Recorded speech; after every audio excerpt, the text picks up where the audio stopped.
Jika mendengar kata tanaman, mungkin yang pertama kali terlintas di pikiran adalah pohon, bunga, atau tanaman hijau lainnya yang tumbuh dengan damai di kebun. Namun, tahukah bahwa ada beberapa jenis tanaman yang tidak hanya memakan cahaya matahari dan air, tetapi juga memangsa hewan kecil untuk bertahan hidup? Ini adalah tanaman karnivora.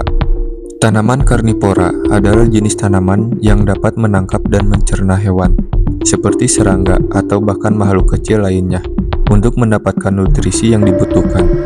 Tanaman-tanaman ini biasanya hidup di tempat yang tanahnya kurang subur, sehingga mereka harus mencari cara lain untuk mendapatkan zat yang diperlukan, terutama nitrogen. Dalam video ini, kita akan mengenal 3 jenis tanaman karnivora yang menarik, yaitu Venus flytrap, sandu, dan kantung semar.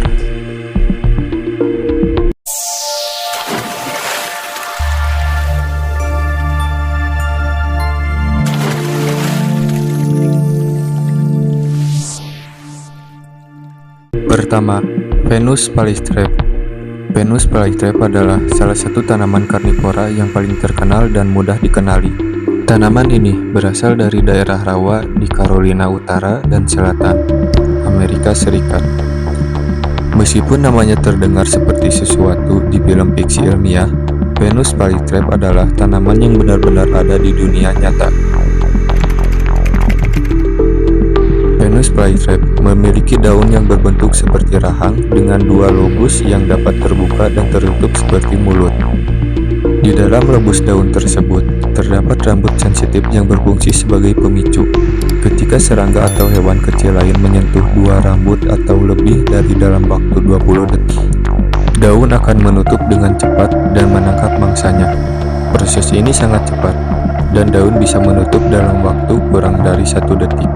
Setelah menangkap mangsa, Venus flytrap akan mencerna hewan tersebut dalam beberapa hari dengan bantuan enzim pencerna yang dihasilkan oleh daun.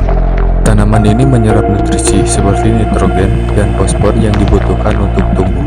Proses ini berlangsung selama sekitar 5-12 hari.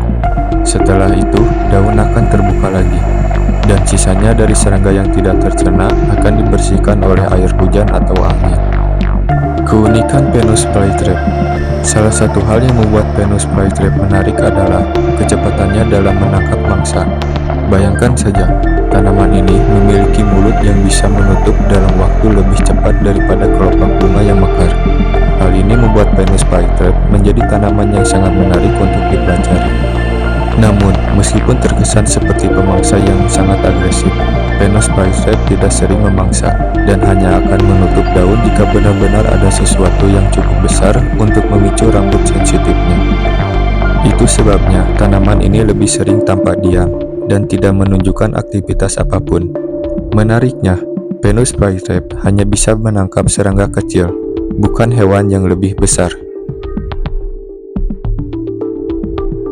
Kedua, tanaman embun matahari adalah kelompok tanaman karnivora lainnya yang tidak kalah menarik.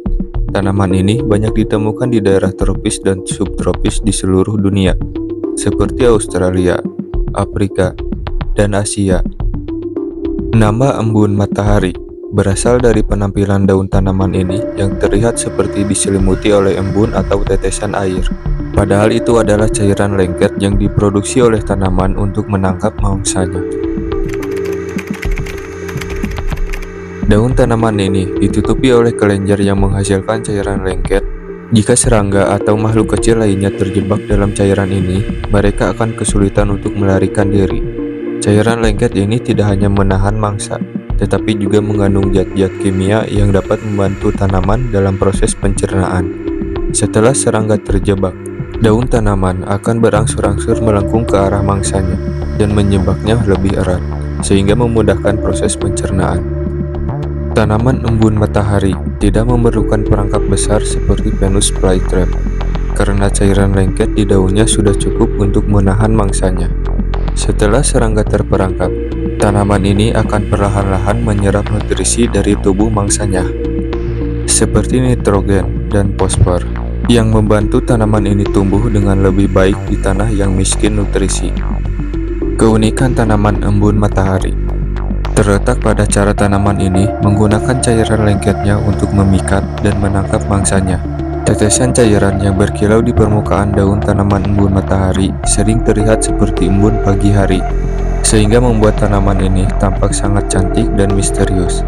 Meskipun sederhana, metode berburu ini sangat efektif dan bisa sering melihat daun tanaman ini perlahan-lahan melengkung seiring waktu untuk mencerna mangsanya. Selain itu, ada banyak spesies tanaman embun matahari yang berbeda, dan mereka memiliki ukuran dan bentuk yang bervariasi. Beberapa tanaman embun matahari memiliki daun yang lebih besar dan dapat menangkap serangga yang lebih besar, sementara yang lain memiliki daun yang lebih kecil dan hanya dapat menangkap serangga berukuran kecil. Ketiga, kantong semar. Kantong semar adalah tanaman karnivora yang memiliki bentuk yang sangat unik dan mudah dikenali. Tanaman ini biasanya ditemukan di daerah tropis, seperti hutan hujan Asia Tenggara dan Amerika Serikat bagian selatan. Nama kantong berasal dari bentuk daun tanaman ini yang menyerupai sebuah guci atau ember, yang biasanya berisi cairan yang digunakan untuk menangkap mangsa.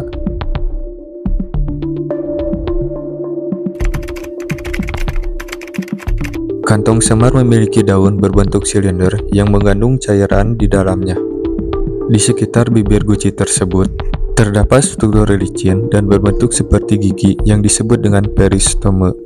Saat serangga atau hewan kecil lainnya terbang mendekat dan mencoba mendarat di bibir guci, mereka akan tergelincir dan jatuh ke dalam cairan yang ada di dalam guci tersebut. Cairan ini mengandung enzim pencernaan yang membantu tanaman untuk mencerna mangsanya.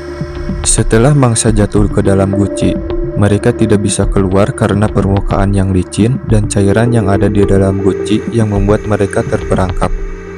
Cairan dalam guci kantong semar juga mengandung zat beracun yang membantu proses pencernaan mangsa.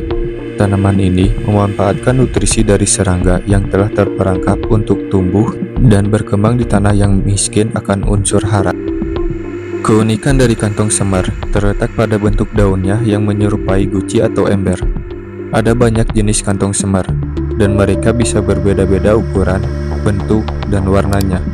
Beberapa kantong semar bahkan memiliki warna yang sangat mencolok, seperti merah, ungu, atau hijau cerah, yang membuatnya terlihat sangat menarik dan mencolok di tengah-tengah hutan tropis.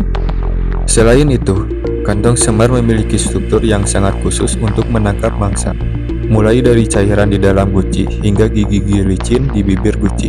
Tanaman ini juga terkenal karena kemampuannya untuk menangkap berbagai jenis serangga.